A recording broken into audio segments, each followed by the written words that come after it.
அசுரரும் கனி தரும் தவம் அதிர்ஷ்டம் தேவி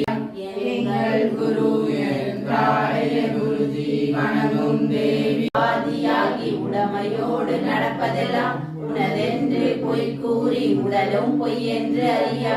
விதிகா ஏமாற்றும் நிலைதனை என்றென்று கூறுவேன் கல்லுள் தேரையென உள்ளுரைந்த கல்லையே கரைத்திடும் அந்த தெய்வத்தை பிறவியில் வழியின் புவியின் குரு பீடத்தில் கண்டிப்பாக படிக்க வேண்டியது